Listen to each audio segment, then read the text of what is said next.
now adults are behaving like kids. You have stalked me like crazy. No. Because I mean, both of us are active on LinkedIn, right? Once in your lifetime, at least once. I mean, for me, it was more in college. That hey, yaar, aaj lecture nahi jana, aaj mass office bunking, nahi jana. mass bunking. Exactly, right? Sit wherever you want. Go to Manali for a staycation. Sit in Goa by the beach. Have a beer.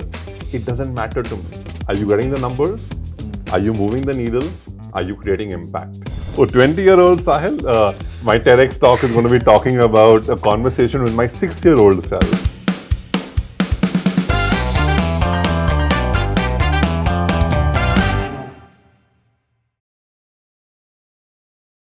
Hi everyone, welcome to the next episode of Unstoppable Podcast.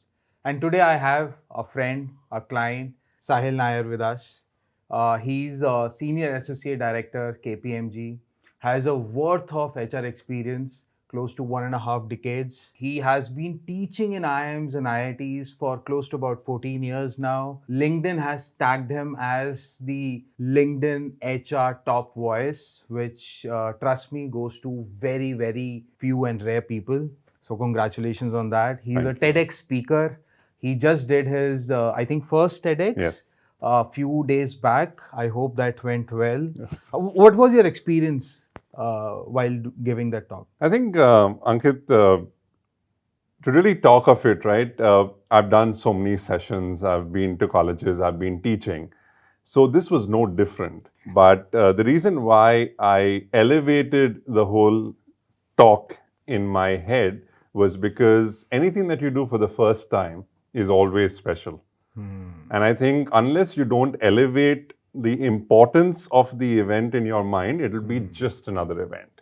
And given that TED has a lot of guidelines, I think it was important to spend time understanding the format, understanding the guidelines, and trying my best to do justice to it. So I'm waiting for the video to come out, but it was a lovely experience. But I loved your LinkedIn post about how you sat just one day before to basically get everything together. Yeah. Just like how I'm sure all the college students, only one day before, you prepare for exams, you prepare for your case study solutions. So trust me, in work, the same thing happens. Absolutely. I couldn't agree more with you that the butterfly in the stomach effect is the thing that gets the best out of you. Yeah. So as much preparation as you may do, but wo jo 11th hour pe exam ke ek din pehle, right, all the kind of stuff that you do is what really propels you into the next orbit. So see, you're a LinkedIn influencer, right? So, and I follow you rigorously, and I went through few of the posts. So let me start with a couple of them, right? Sure. I think there was one post that talked about the speed at which a new employee gets into the informal groups of that team is directly proportional to, I think, how that new employee has gelled well with the team or so. I think that was beautiful. And I think I have seen that happening. So for a new employee, what does it take to get into those informal groups? I think the reason why, and you know that I write under the pen name of HR Bites.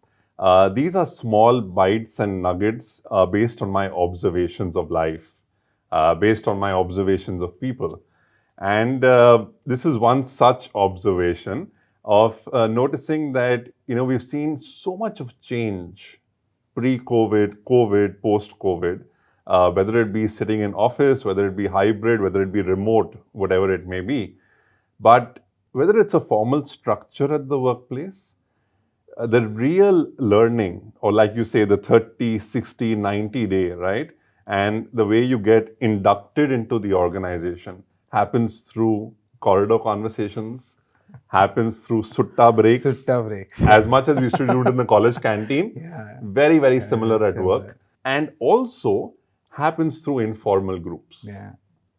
Now, when people don't perceive you as a threat, when people don't perceive you as someone who's come in with an agenda, when you are just one among them, they feel very comfortable. Yeah. And then automatically, as you build affinity and affiliation, people are saying, hey man, he's just one of us. Ankit is such a cool guy, right? And then let me just add him to the group because he'll add to the fun quotient. Correct.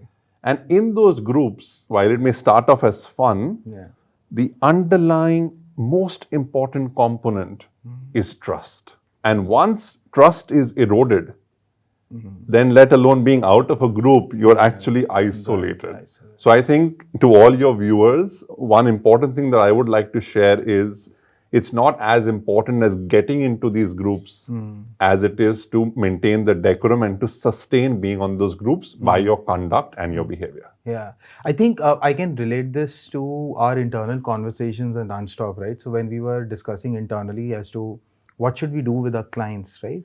How should we ensure that we get some meaningful relationships with our clients, with our friends who can help us maybe nurture Unstop, right? Rather than just giving business. Sure. The one aspect that came out really, really well was that let's meet outside office hours, right? Let's have maybe dinners, drinks and all of that. And I remember when I started my first job, right? Many people told me that you should start smoking so that you can go on a sutta break. So just for the viewers, not everything you should do. But I didn't go out for the sutta breaks, but I did gel really, really well with the team on the other opportunities as such. True. Also, let me expand this question now to a fresher. See, Yeah. what happens is a fresher gets into his or her or their first job, right? Their first thought process is to how to make an good impression Yeah. on the team, on the colleagues, on the manager, or maybe the leadership team, right? Because that's what you're most conscious about. What's your advice to those freshers who are getting into the workspace? Yeah. But even before I get to your question on the fresher, just a minute Sure. on the previous point, right? While it's absolutely gender agnostic, as a guy, you don't smoke, Yeah. right? We have a lot of women friends who also smoke. Yeah. We have a lot of women friends and others who don't smoke. Yeah. The limited point that I want to make is please do not come under any pressure, Yeah. peer pressure or otherwise, passive smoking or active smoking, just to be in the so-called cool space to be. Exactly. Right? There are multiple avenues to connect with people, to gel. But if it doesn't sink in with your value system, please don't be as naive to say that, oh, I need to be there because it's a workplace hazard. Exactly. Yeah, I think that's a very important message we should send across. I also think, Ankit, coming to your point on impression management, right? I've seen you closely as well, seeing the way you've grown and really built on your dream from your consulting days to what you are today. And I think the one thing that you do very well is understanding the voice of the customer, right?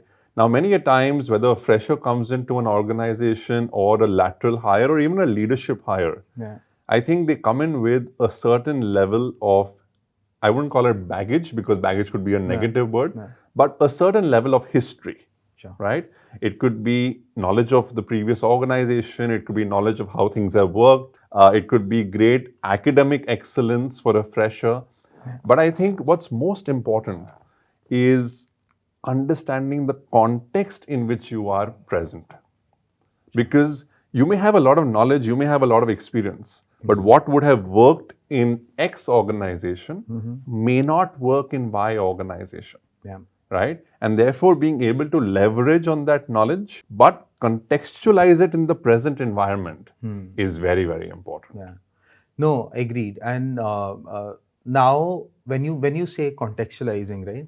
One of your, I think, LinkedIn post you have stalked me like crazy. No. Because I mean, both of us are active on LinkedIn, right? So I know it is very, very difficult to. One post basically talked about how now adults are behaving like kids. True. And I'm sure all students or HR folks, once in your lifetime, at least once, I mean, for me, it was more in college, that, hey, yaar, aaj lecture nahi jana, aaj office nahi jana. Mass bunking. Exactly, right? And your post was damn right? Today, especially on Mondays, even adults basically say that, hey, today I don't want to go to office. Just like how our kids would say every morning at 7 a.m., Papa, aaj school nahi jana, aaj chutti kara do. And this is basically, I think this links to that culture aspect of the company, right? You should create that environment so that everybody looks forward to working in office.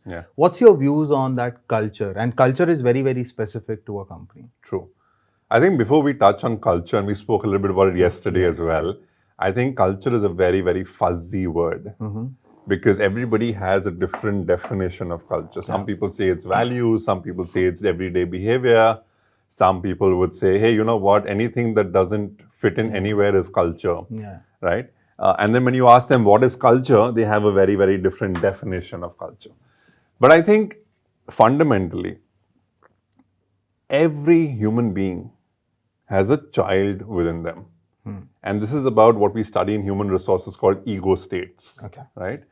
For everybody else, very simply put, you may have a grown-up child who is an adult today, but if you're just going to have an adult-to-adult conversation, when Ankit, for example, is extremely emotional, extremely charged up, and I'm going to talk logic to you when you're operating from a space of emotions, it's not going to work, right? You see so many adults who behave childish and also behave childlike. And there is a lot of difference between being childish and childlike, right? Deep within, each one of us have an innate need to be loved for, to be cared for, to be appreciated, to be respected, to be recognized. Now, what ends up happening is in this entire dilemma of being professional, trying to get work done, we put on a mask, right? And by putting on that mask, we think that being vulnerable is a bad thing. But unless Ankit doesn't know whether Sahil is not up to his mark today for XYZ reason, in his mind, he's going to say, hey man, Sahil is always hitting the ball out of the park. What happened to him today? Maybe it's a bad day for him. Right? That's one. Second, I'll keep going back to hybrid work environment because I'm sure all the students passing out will also embrace it soon. Think of it this way, right? Imagine your boss calls you and you're saying, yes, I'm doing something. Versus saying, hey, you know what? I had just taken a 1 hour break and I was binge watching on Netflix Monday afternoon, 3 p.m. Now, it's not about courage here. It's about the comfort. Because if I know my boss is not going to judge me for binge watching Netflix on Monday, 3 p.m. while I'm working from home, and he knows that I'm going to deliver the output at the end of the day, I feel psychologically safe. Versus me trying to cover it up to say, I'm working on a report, I just sent another email, in half an hour I'll call you back.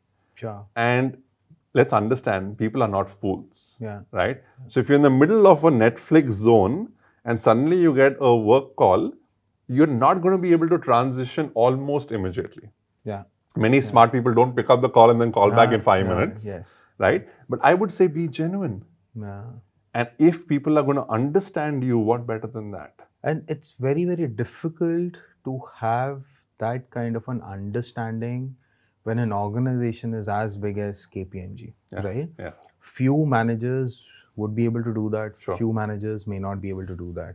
Now, and this also maybe directly or indirectly somehow gets related to that work-life balance that everybody talks about, right? Everybody have different definitions of work-life balance, right? In your view, what is a key definition of work-life balance? So if you honestly ask me, I think when you talk about the word balance, you're talking about a tarazu, right? You're talking about the left and the right, and you're saying, am I able to bring it at equilibrium? Right? Because you're looking at it like a two-dimensional aspect. This is work, this is life. If work is pulling me down, I'm not having a great life. If life is pulling me great, for a personal exigency, work is suffering. So it's two-dimensional. I would rather think of it like a circle. And I would say your work is a dot as part of a larger circle called life. Now, we see a lot of people, and I have seen a lot of people personally, who make their work their life. Maybe they've had a divorce. Maybe they've lost a parent. Maybe they've lost a child. Maybe they have had a very bad breakup. And to get away from that, they're just keeping themselves busy. They're just keeping themselves busy and redirecting all their energy on work to overcome a challenge. It's as good as on a wound, you're putting a band-aid every day.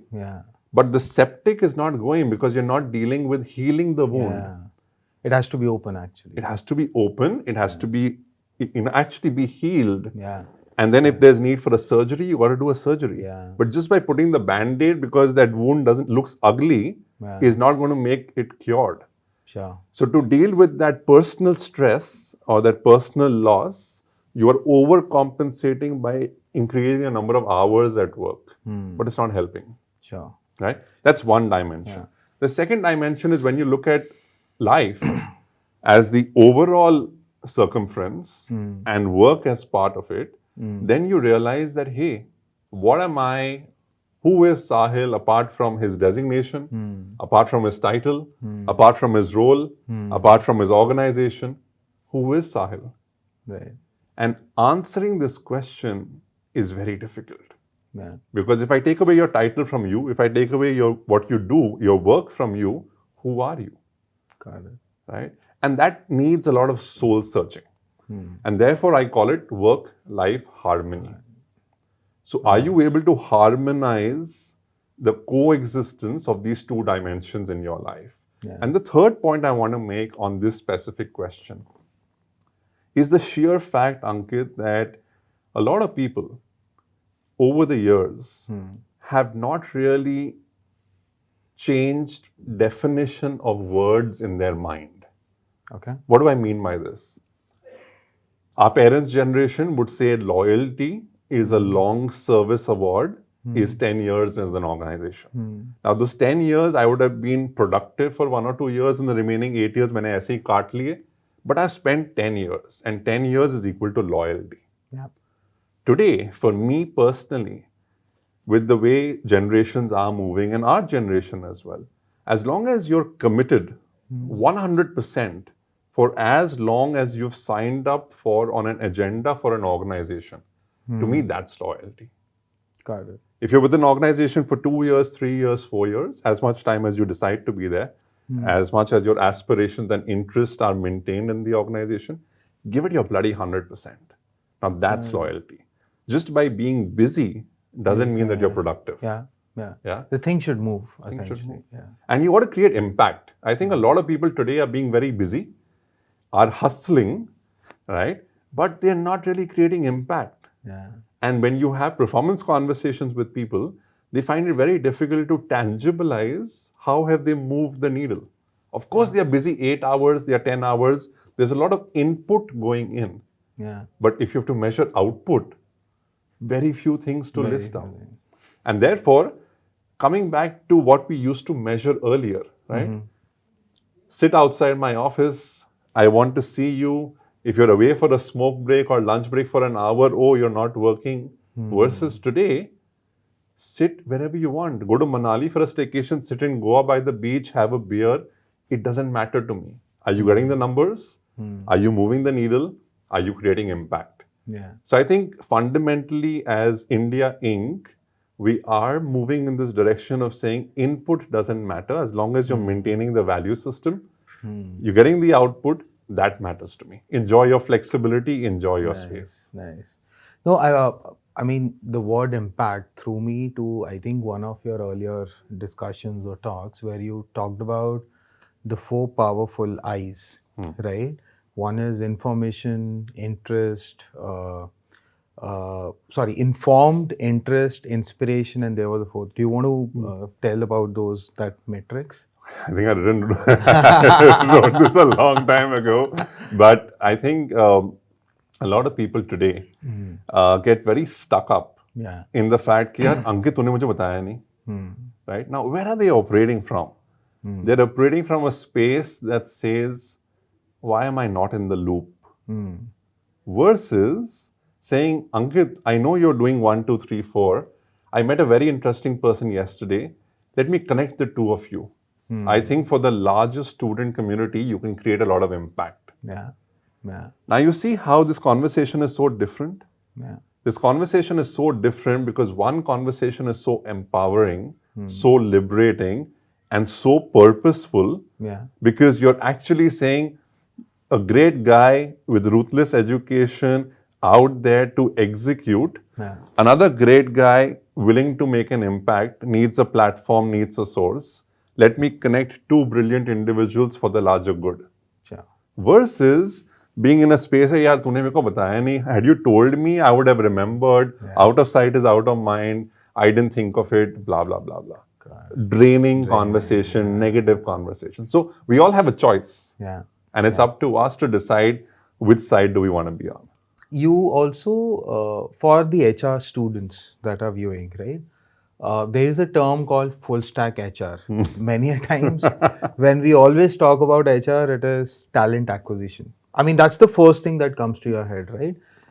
Do you mind telling students what is the domain of HR, right, overall, and what is full stack HR? Sure. So I actually look at this like a pyramid, right?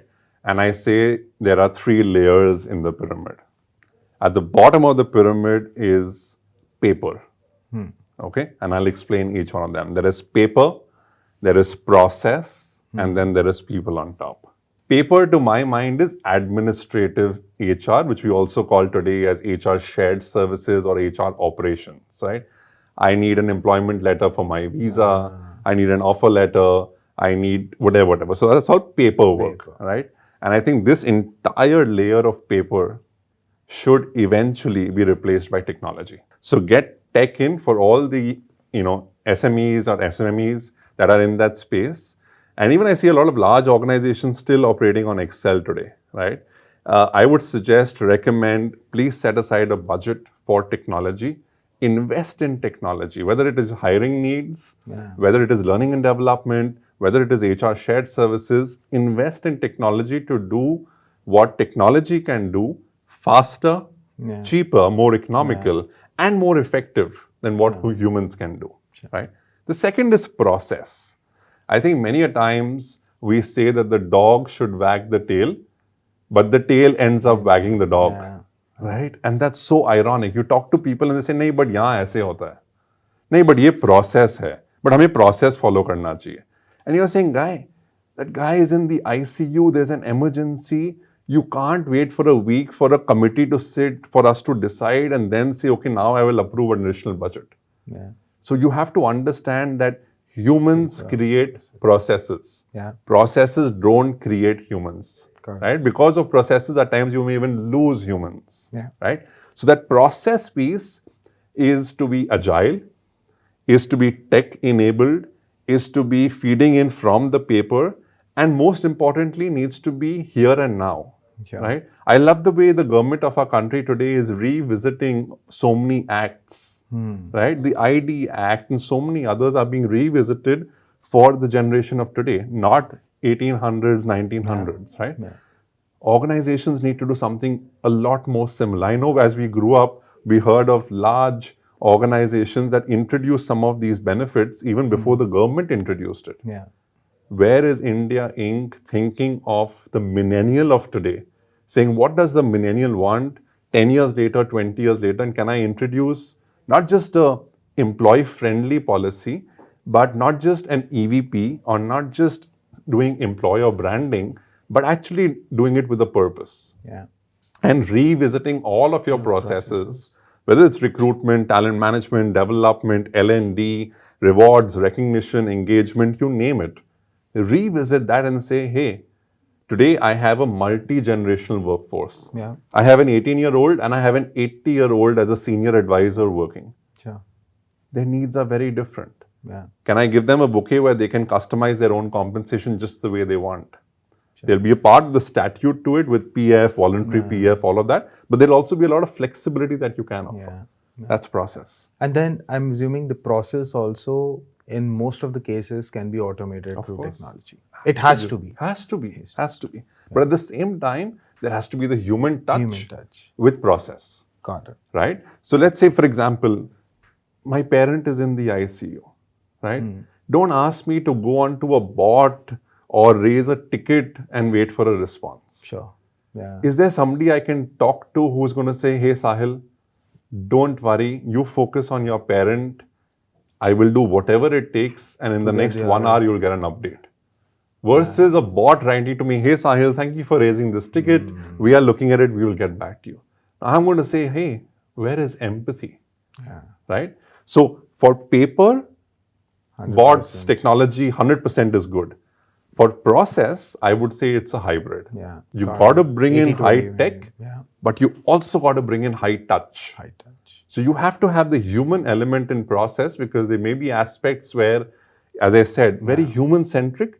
I want to talk to a human. I don't want to talk to a bot. Got it. Right? And at the top is people. Yeah. Now, I think fundamentally, every human being is so different, right?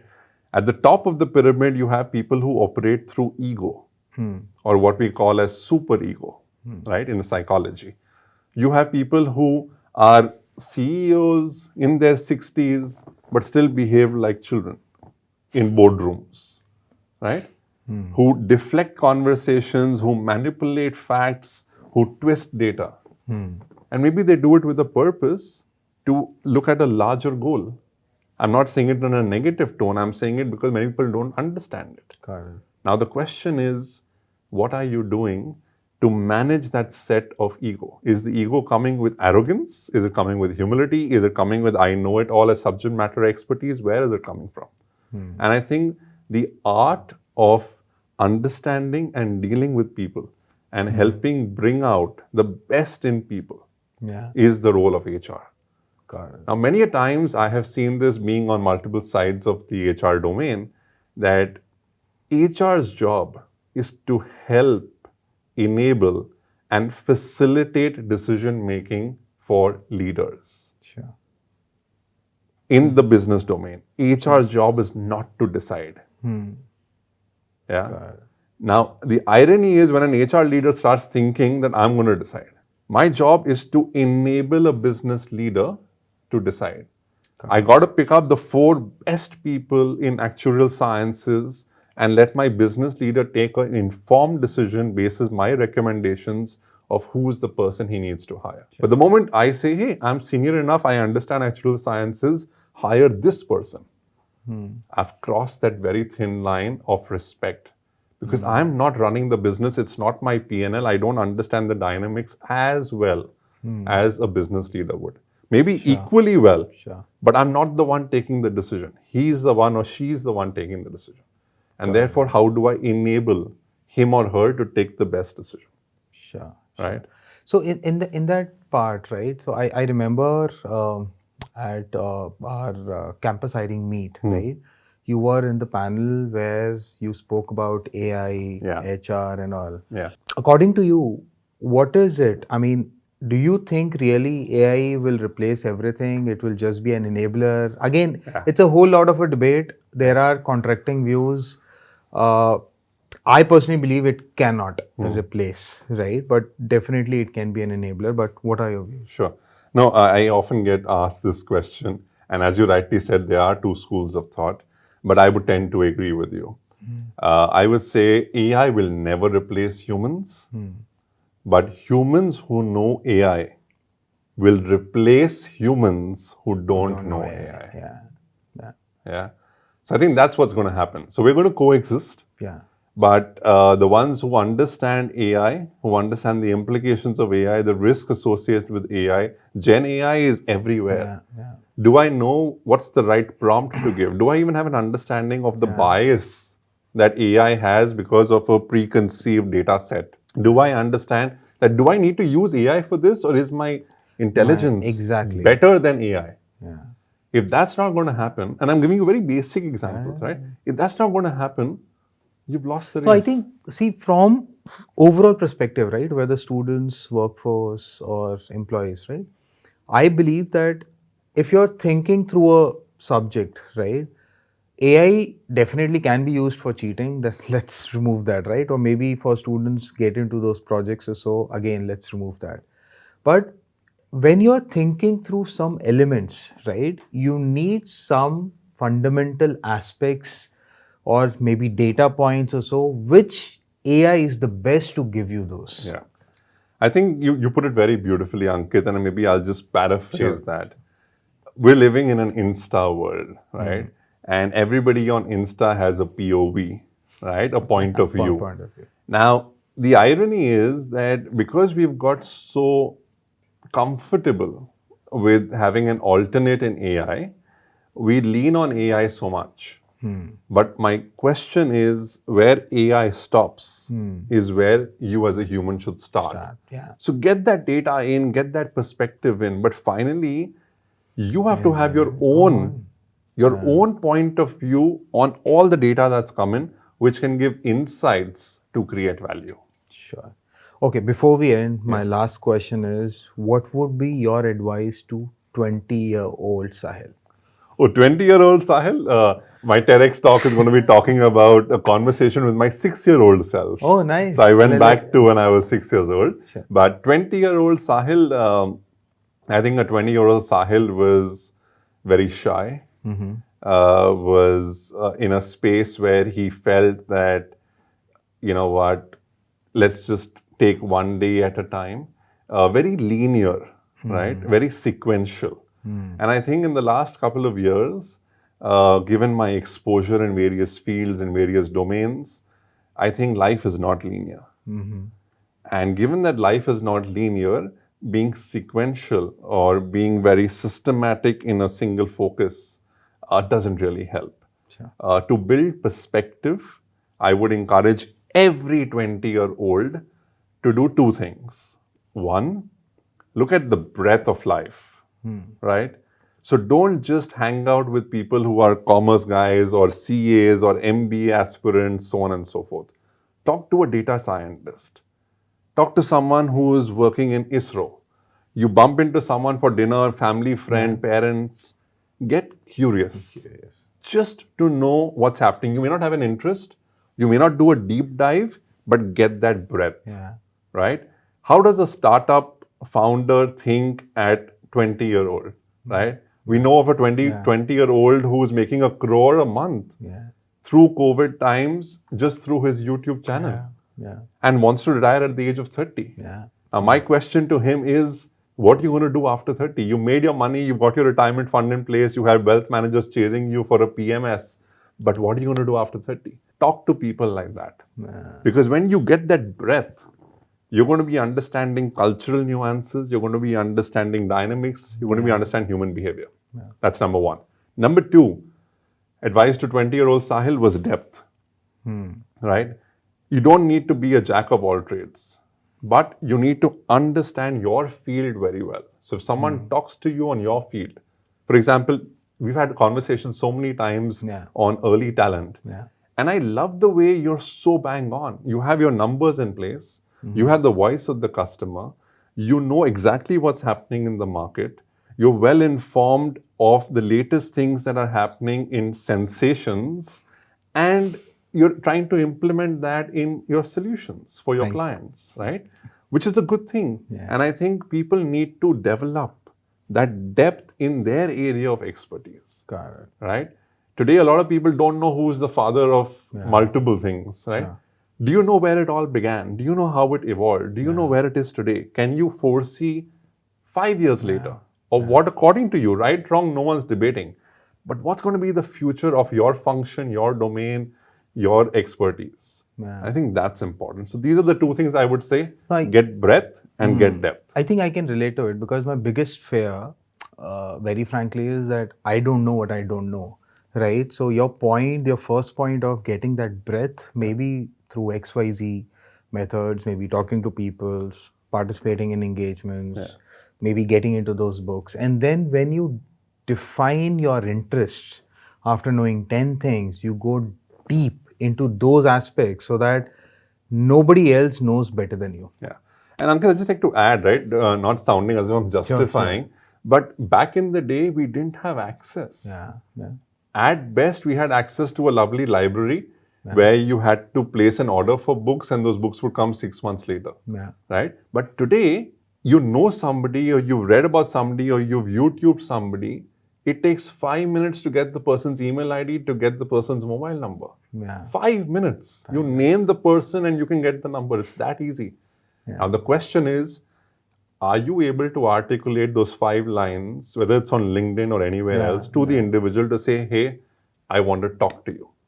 Now, if you're able to do that, today I have seen a lot of people are very open to the idea of talking to people. Right? So someone sitting in the US, someone sitting in Harvard, someone sitting in a great organization is very happy to give that time just to chat about something. And do you have that right passion and that purpose? Now that gives you the exposure, which back in the day we didn't have as easy access, right? Today you see bureaucrats traveling in metros. Yeah. Typically what used to happen in the West a long back, it happens in India today. Today you see large companies, CEOs being so active on social media that you ping them, you write to them. It may not respond immediately, but if you're persistent, if you're purposeful, their office will reach out to you. You'll get those platforms. Please leverage that. Just scrolling is not going to take you anywhere. What would be your maybe 2 advices to students currently pursuing UG and PG? I think I wouldn't blame it on the students. I'll blame it on the environment. Because of COVID, I think learning has become diversified, but yet very shallow. In my personal view, I have seen a lot of people fill their LinkedIn with multiple certifications. But these certifications are 45-minute courses, 1-hour courses. And the irony is that even if you ask them a question on a course that they've done, let's say someone's done a course on design thinking, and you ask them, can you tell me what is prototyping? They struggle to give you an answer. Now, to my mind, as a recruiter, if someone struggles to tell me what prototyping is when they're a certified design thinker, it's a big zero. Yeah. And therefore, I think please do not chase multiple certifications, but chase knowledge. Yeah. It may be very few domains, but my first advice is don't get after that chase of saying, I need 10 certifications, so on and so forth. Pick up 1 or 2, but be very confident to be able to answer questions in that domain. That's one. Second, I think a lot of people have, and I think the generation has become such that attitude has significantly changed, right? And I'm sure the workplace also will now start embracing and adapting this attitude. But I would still say the good old aspects and the good old traits and the good old virtues never go out of fashion, right? Being on time for a meeting, saying thank you, offering gratitude. I think no college, no school is going to teach you this, right? And unfortunately, I've said this long ago, I'm going to repeat it one more time. Parenting cannot be outsourced. You can outsource everything in the world. You can't outsource parenting, right? So true. And therefore, the values that we've been taught as children stay with us for a lifetime. And I think somewhere, because of instant gratification, because of entitlement, those values are like saying, hey, Ankit, anyway, you should call me for a podcast. I'm a top voice. Why is Ankit not calling me? Ridiculous. Something is wrong with Ankit. Versus saying, hey, Ankit, thank you so much for calling me. It's an absolute honor. I'm not just saying it because it's fancy to say, but genuinely saying it because I thoroughly enjoyed this conversation with you. Right? So I think that those basic virtues and values are the second thing that I'll say that are very important. Awesome. Before closing, if you can also tell these students, HR professionals, any 5 books or podcasts or movies for that matter that you think they should definitely read, see or hear. Okay. So I like the way you moved away from books because I am not a book person. But yes, I am a podcast person. I am a movie person. And I think 2 movies that I would definitely recommend to watch. One is The Pursuit of Happiness. Yeah, love it. Yeah. And the second is 50 Shades of Grey. Oh, awesome. Yeah. I think the whole element of getting to 50 Shades of Grey is a great mirror of how you live your life, right? And The Pursuit of Happiness is essentially, if I ask you what success means to you, will be very different from what success means to Shivam, to Rohan, to Rahul, right? Yeah.